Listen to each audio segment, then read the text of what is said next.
هغه سرکونه چې لوی سرکونه دي، لوی لارې دي، د هغو په جمله کې یو د کابل کندهار سرک دی چې هغه تیر کال موږ په 7 حصو تقسیم کړی و. خو سږ کال مو چې کله وکتل چې د بعضې حصې غټې وې، هغه قراردادي شرکتونو نه شوی کولی چې د کال تر پایه پورې تکمیل کا، نو موږ هغه حصې زیاتې کړې، ورته اوس په 14 حصو تقسیم کړی او ټولو شرکتونو دا تعهد را کړی دی چې د کال تر پایه، یعنې تر هغو چې موسم یخ کېږي او کار درېږي، تر هغو وخته باید دی خپلې ټولې پروژې تکمیل کا. نو انشاءالله موږ هېواد ته، ولس خلکو ته دا اطمینان ورکوو چې سږ کال به د ژمي نه رسېدو نه مخکې د کابل نه تر کندهاره پورې لار ټوله په اساسي طریقه جوړیږي. او تیر کال هم په دې کار شوی و، سږ کال هم کار به تر منځه پورې پې کېږي. او وجه دا ده چې د سړک پروژه ډېره درنه پروژه وي. تنها په همدغه سړک کې 1900 پلچک دي. 1900 پلچک جوړول دا یقیني درنه مسله ده. که په انفرادي طور موږ یو پلچک جوړوو، نو چې کله جوړ هم شي بیا به 28 ورځې انتظار کېږي تر څو چې هغه خپل مقاومت پوره کا، یعنې وچ شي. اوس یوه ګیله د موږ د هېوادوالو دا هم وي چې د پایدامي وزارت ولې داسې کړي چې ډېره ساحه یې په یو واره اړولې وي او موټر په خامه کې روان وي، جمپونه وي، دوړې وي، خو لږ لږ دې اړ وي او لږ لږ دې جوړوي چې مشکل ډېر نه موجودي. دا هم د بیړې په خاطر که موږ یو پلچک اړوو جوړوو یوې میاشتې یو پلچک ته انتظار کوو، نو موږ به 9 پلچک جوړ کړی شو، نو 1900 پلچک به د خدا په څو کالو کې جوړیږي. نو د دغه په خاطر باندې چې پروژه زر مخته لاړه شي، هېوادوالو ته تکلیف ورکوو چې موږ ډېر ساحه پلچک واړوو، په یو وار هغه جوړ کړو او هغه په یوه میاشت کې ټول وچ شي. لهذا بیا وروسته نغونه ده د نور طبقې او اسفالټ واچوو. دا د استجابت په خاطر باندې، ځکه ضرورت هم د دې دی چې خلک ډېر تکلیف چې زر جوړه شي. انشاءالله په همدغه کال کې به په همدې ترتیب د پروژې ټولې تکمیل شي. همداسې په دغه لویه لاره کې 48 غټ پلونه دي چې د هر پله جوړول ډېر وخت ضرورت لري او مصارف خو له بېله خبره ده. نو د 48 پلونه چې دي په دې کې بعضې داسې د بیخ ړنګ شوي وو چې د سره جوړولو ته یې ضرورت و او بعضې ترمیم ته ضرورت و. نو په دې خاطر دغه پروسې لږ وخت ډېر ونیو چې تېر کال مو هم پې تېر کړو، سږ کال به هم پې تېرېږي. نو هېوادوال دې دا ګیله نه کا چې ولې عاجل جوړ نه شول. مشکلات دغه دي چې پروژه ډېره درنه ده، کار ارزښت یې ډېر دی، د ډېرې عجلې سره دا وخت پې باندې مصرفېږي. همداسې بله پروژه موږ د غټو پروژو په جمله کې چې لرو، هغه د کندهار ولایت په معروف ارغسان پروژه ده چې هغه هم غټه پروژه ده او هغه په مقابل د معدن کې شروع ده. او بله پروژه د کندهار نه تر روزګانه پورې ده چې هغه هم 108 کیلومتره پروژه ده، هم د معدن مقابل کې ده. او د دې باوجود غټه پروژه موږ تاسو چې بله لرو هغه د سالنګونو جوړول دي چې د جبل سراج نه تر دوشي پورې دا 80 کیلومتره مسافه ده چې د دې جوړول هم تیر کال شروع شوي دي، چې یو اندازه کار چې په شمول د خپله د سالنګ د مابین جوړول وو او ورسره هلته 14مه ګالري جوړول وو او یو څه د خنجانو د پلن اخواته سړک وو. دا تیر کال وشو او سږ کال به هم په همدا 3 ځایو کې کار پې باندې کېږي. دویمه مسله د موږ خپل هم دغه زړه غواړي او د ولس به هم کیدای شي غوښتنه همدا وي چې دا ولې کار زر نه پې کېږي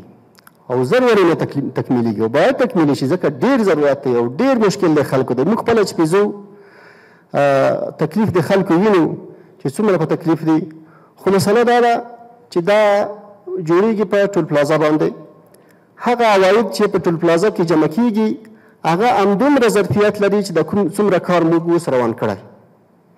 که چیرې داسې وایي چې عواید زیات وای، موږ به د 3 ځایو په ځای 6 ځایه کار شروع کړی وو، 10 ځایه به کار شروع کړی وو. البته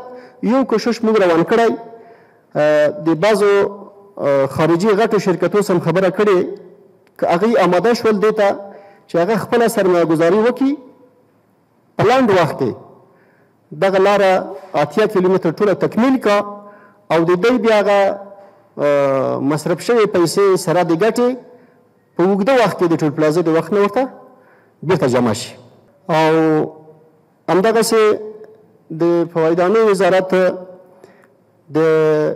جوړو شوو سړکونو د حفاظت مسؤلیت په غاړه لري چې د هغو حفظ و مراقبت وکړي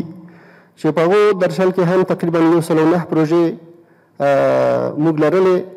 چې هغه تقریبا 15 پروژې چې دي هغه ټولې تکمیل شوي دي. 24 پروژې اوس په الحاله تر کار لاندې دي. دې کې که ملګري دا تشویش ولري چې د دومره پروژې ولې دي، خو موږ مخکې خبره وکړه چې دا تقریبا 45 یا 50 کاله تخریبات روان وو، نو د حفظ مراقبت د سړکونو زیات ضرورت دی او زیات کار دی، خو دا هم د بودیجې ته په کتو هم دومره کار شوی، که نه په کار د دې هم زیات شوی وای. او بله مسله دا ده چې سږ کال په پسرلي کې موږ تاسو ټول شاهد حال وو چې ډېر بارانونه وشول، سیلابونه راغلل. د سیلابونو د بارانو په جریان کې بعضې لارې او بعضې پلونه او پلچکونه تخریب شول. چون مخکې موږ د هغو نه خپل پلان لګلی و په ژمي کې مشرتابه ته د بودیجې د منظورۍ په خاطر، او دغه کارونه چې وشول دا داسې وخت وشول چې هغه نوی کال شروع، نو هغو ته موږ د بودیجې بندوبست تر اوسه نه لرو. البته پیشنهاد مو لیږلی دی جناب شیخ صاحب ته چې په دې مورد باندې موږ ته بودیجه منظوره شي او هغه نوي تخریبات چې په سږ کال کې د بارانو په جریان کې واقع شوي دي هغو مشکل هم زر تر زره حل شي. دا خو هغه پروژې چې عملا په تیر کال کې کار پرې وشو، بعضې تکمیل او بعضې اوس هم په جریان کې دي. یو تعداد هغه پروژې دي چې اوس موږ نوې هغه په پلان کې لرو چې په لنډ وخت کې شروع شي. یو د هغو نه د افغانستان د حلقوي سړک پاتې برخه چې هغه د قیصر لمان تقریبا ټوله 150 کیلومتره پاتې برخه ده، هغه انشاءالله په پلان کې ده چې زر کار شروع شي. البته فرعي کارونه اوس هم شروع دي، خو چې اساسي کار شروع شي. او همدغسې د کابل جلال آباد دویم لاین چې هغه هم منظوري د شیخ صاحب د خوا نه اوس نوې تازه راغلې، د ټول پلازې مقابل کې موږ لګیا یو چې څومره زر وکولی شو چې دا پروژه د دویم لاین د کابل جلال آباد شروع کړو، ځکه په زاړه لاین د کابل جلال آباد کې همیشه مشکلات وي، کله غر کې راوښوي، کله نور مسایل کې پیدا شي، د کم باران سره بندېدلی شي. نو په دې خاطر او تنګه هم ده، حادثات هم ډېر کې پیښېږي. نو د دویم لاین په رابطه باندې چون اوس نوې منظوري راغلې، انشاءالله موږ کوشش کوو چې په لنډ وخت کې دا هم شروع کړو. او بل د کابل غزني دویم لاین د دې هم د کابینې فیصله هم پرې شوې، د شیخ صاحب نه حکم هم راغلی، هغه هم د ټول پلازې مقابل کې. نو په دې کې اول لاټه چې دی هغه د کابل د کمپنۍ د پلنه چې د دویم پل به جوړېږي او د همدې نه به ځي بیا د میدان شاه تر ولایت به تېرېږي، هلته یوه غوڅه پوښته ده تر هغه ځای پورې تقریبا 30 کیلومتره یا 28 کیلومتره تخمینا دغسې ده. د دې قرارداد مخکینی شته دی، مغه سابقه قراردادي سره موږ مذاکرات وکړو، په قیمتونو ورسره موافق شوي یو. نو انشاءالله امید شته چې په راتلونکي هفته کې کار شروع شي. او نور د هغې نه وخته غزني په طرف باندې هم کوشش مو دا دی چې عاجل د تدارکاتي مراحل پوره کړو، هغه هم شروع کړو، ځکه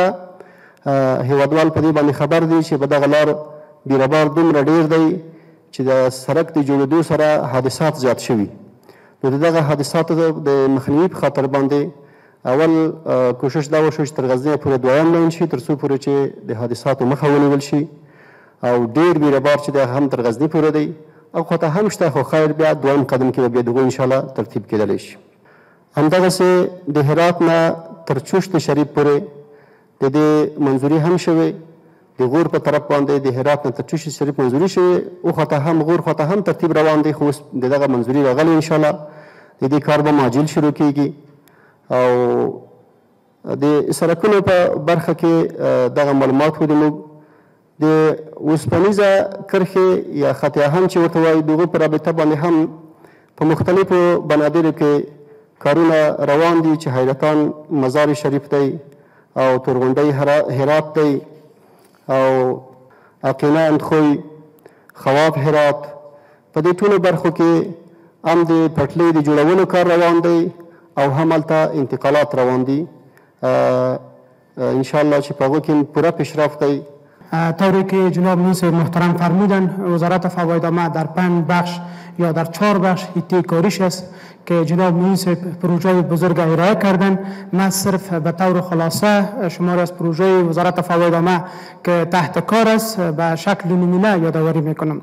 در بخش پروژه نیمه‌کاری اداره قبلی وزارت فوایدامه در سال گذشته 5 پروژه که از اداره قبلی کارش نیمه تمام باقی مانده بود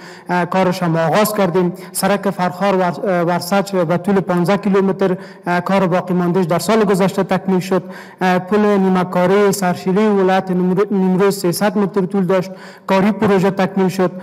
کار اعمار سرک گردیز زرمت در 2 بخش اولش به طول 10 کیلومتر کارش تکمیل شده، بخش دومش فعلا کارش جریان داره، بیشتر از 20% پیشرفت کاری داره و کار اعمار لین دوم کابل لوگر به طول 24 کیلومتر این پروژه هم کارش در سال گذشته کار باقی ماندهش آغاز شده بود، فعلا کاری پروژه جریان داره. در این حال جناب منصف فرمودند که در بخش پروژه حفظ مراقبتی وزارت فوایدامه در حدود 109 پروژه داشت. طوری که منصف یادآوری کردن 89 پروژه ما کارش تکمیل کردیم، 24 پروژه عملا در جریان است که به طور نمونه مطابق پالیسی امارت اسلامی افغانستان وزارت فوایدامه در سال گذشته او پروژه‌ای را ما شامل پلان خود نموده بودیم که شاراهای عمومی افغانستان بود، بر علاوه از اینکه ولایت با هم وصل میکرد در قسمت انتقالات اموال تجارتی نقش مهم داشت، او شامل پلان وزارت فوایدامه بود که من به طور نمونه چند پروژه را یادآوری میکنم. کار ترمیم سرک کابل جلال آباد به طول 70 کیلومتر آغاز گردیده بود، عملا کارش جریان داره، یک 20% کارش باقی مونده، ان شاءالله در روزهای نزدیک تکمیل میشه. کار ترمیم سرک فرارود بود به طول 63 کیلومتر از طرف وزارت فوایدامه شروع شده بود، کارش تکمیل شده. کار داغگیری شورای هرات قندهار بود، این پروژه هم یک پروژه شورای عمومی است، کار ترمیماتیش از سوی وزارت فوایدامه تکمیل شده و به همین منوال کار ترمیم شورای قندهار هرات از شوز هرات الا جوزار فرا این پروژه هم کارش تکمیل شد و همچنان پروژه ترمیم بازسازی سرک فاریاب بادغیس و بادغیس هرات به سمت شمال افغانستان کار ترمیماتی پروژه را هم ما تکمیل کردیم و همچنان ترمیم بازسازی شورای جوزجان بلخ به طول 100 کیلومتر که شامل پلان ترمیماتی وزارت فوایدامه بود تکمیل گردیده و همچنان ترمیم شورای بلخ جوزجان 55 کیلومتر دیگه پروژه داشتیم که کارش تکمیل گردیده و در قسمت ترمیم بازسازی پروژه ایبک پل خمری 47 کیلومتر پروژه بود که کاری پروژه تکمیل گردیده. همچنان با تطبیق پروژه وزارت فوایدامه در بخش حفظ مراقبتی در سال گذشته 1698 کیلومتر سرک اسفالتی ترمیم شده، بیش از 30 پایه پل به طول 2740 متر پل کارش تکمیل شده، نزدیک به 2000 پایه پلچک در نقاط مختلف افغانستان ترمیم بازسازی و پاکاری شده، بیش از 2850 متر معبر در نقاط مختلف افغانستان کارش تکمیل شده، 4920 متر دیوار استنادی سنگکاری کارش تکمیل شده، 1345 متر دیوار گابیانی کارش تکمیل شده، 1073 متر دیوار کانکریتی کارش تکمیل شده و همچنان بر علاوه این پروژه در جریان زمستان در ولایات مختلف به خصوص در ولایاتی که برفگیر هستند 13 پروژه برفاکی وزارت فوایدامه با سکتور خصوصی قرارداد کرده بود که کارش تکمیل شده و به طور خلاصه در مجموع 347 پروژه توسط تیم‌های ولایتی وزارت وزارت فوایدامه پروژه حفظ مراقبتی تکمیل شده که در مجموع تمام پروژه حفظ مراقبتی که در سال گذشته ما کارش تکمیل کردیم 468 پروژه کارش تکمیل شده است. همچنان در بخش اعمار مساجد به اساس معالقه در امیرالمؤمنین حفظه الله 75 محراب مسجد در تمام شهرهای افغانستان در 29 ولایت افغانستان کارش وزارت فوایدامه با وزارت فوایدامه وظیفه سپرده کارش آغاز می نماید که فعلا اعمار 6 محراب مسجد در مسیر شهرهای کابل قندهار کارش آغاز گردیده. این مساجد 300 نفر نمازگزار در خود جا داره که 170 نفر برای مرداست و 130 نفرش برای خانم‌ها در نظر گرفته که تمام معیارها را به خاطر پارکینگ وسایط و همچنان هتل و چیزایی که لوازم است به این مساجد در نظر گرفته شده. فعلا کار 5 محراب مسجدش هم امسال آغاز کردیم و جریان داره.